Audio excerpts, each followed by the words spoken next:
Hej, jeg hedder Tormod Vinsand og har skrevet bogen Jazz Specific på klaver. Jeg vil vise dig nogle genveje og nogle cowboytricks, som vil forbedre dit jazzklaverspil betragteligt i løbet af meget kort tid. For at få det fulde udbytte af det, vi laver her, foreslår jeg, at du placerer din skærm, så at dine øjne har nemt ved at gå fra skærmen og ned på tastaturet og ikke mindst på dine fingre. God fornøjelse.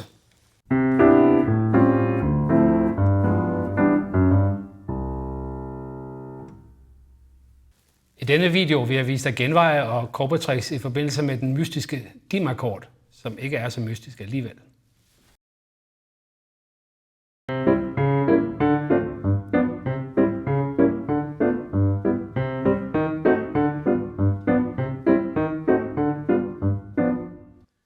Disse to akkordforbindelser, som vi lige hørte nu, er velkendte for de fleste og forbinder nok med musik fra 10'erne, 20'erne og 30'erne, vores bedsteforældre eller oldeforældres musik. Men det, der er karakteristisk ved den, er en akkord, nemlig dim-akkorden. Og den finder vi her.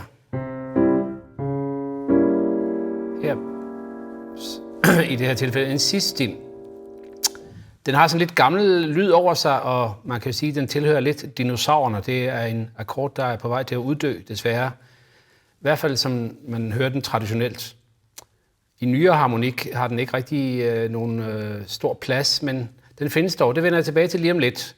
Men man kan sagtens bruge den her akkord i sådan et standardrepertoire og behandle den på samme måde som de andre, det vil sige, at man skal putte udvidelser på.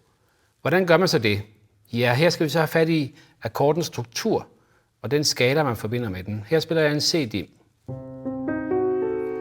Og en dim-akkord består af små terzer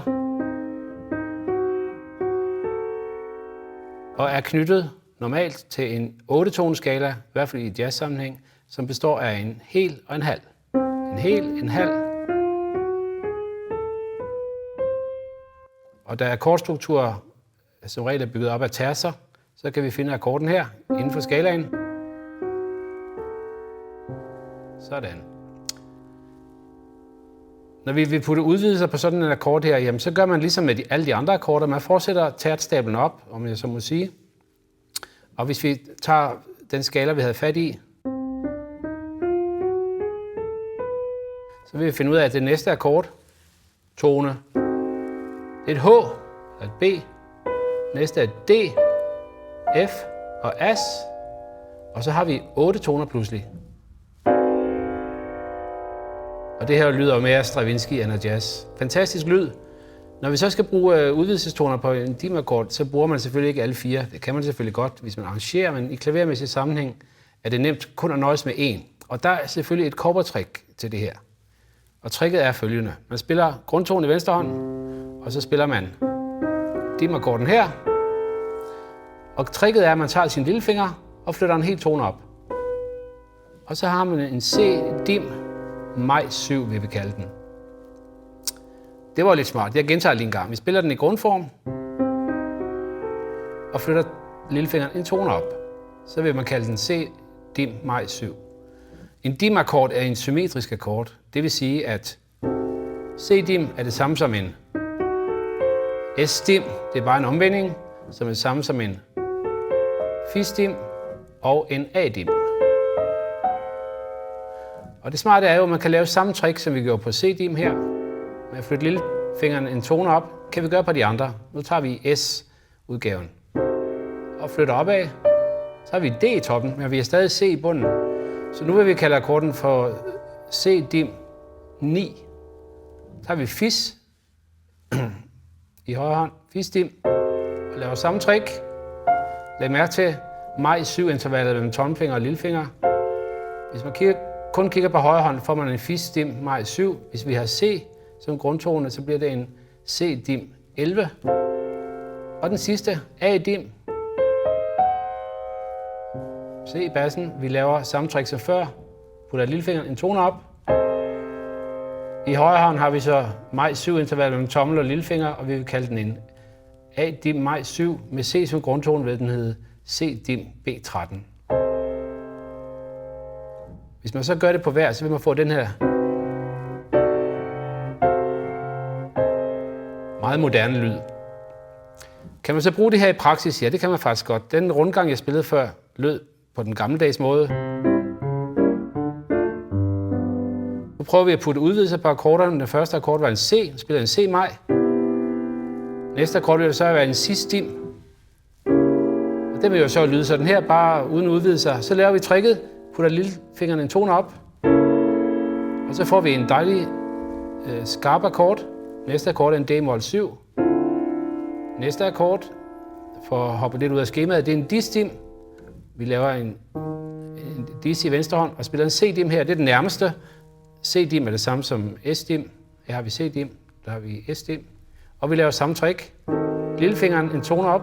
Sådan. Og så kan vi for eksempel slutte på E-mol 7. Nu spiller jeg den her rundgang bare med ganske almindelige dim-akkorder og bagefter med udvidelser på.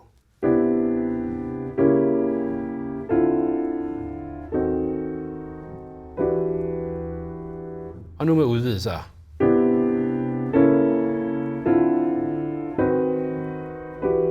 Sådan. Og med et lille groove.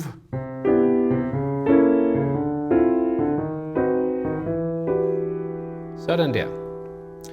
Man kan sagtens putte flere udvidelser på med samme princip, som jeg har gjort her, men en er som regel nok. Nu sagde jeg før, at den her akkord er på vej til at uddø, og det er også ganske rigtigt. Men man kan faktisk godt finde den bare noteret som noget andet. Hvis jeg nu vælger at spille en C7, 13, B9, og hvis jeg dropper venstre hånd, så kan man se, at strukturen her er faktisk en dim-akkord. Det var lidt smart. Så den lever lidt endnu, den ånder stadigvæk den her dim-akkord.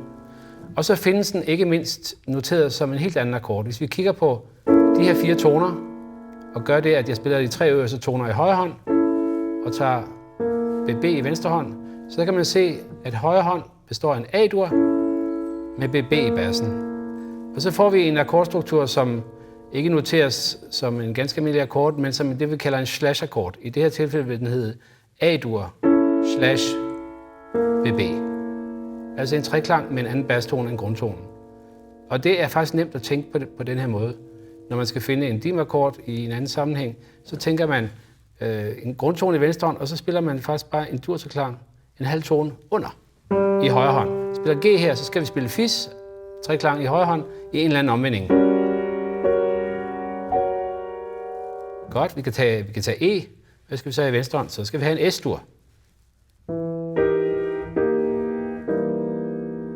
Lad os tage et sidste eksempel. Vi kan tage Des. Så skal vi have en, hvad? Ja, vi skal have en C-dur i højre hånd.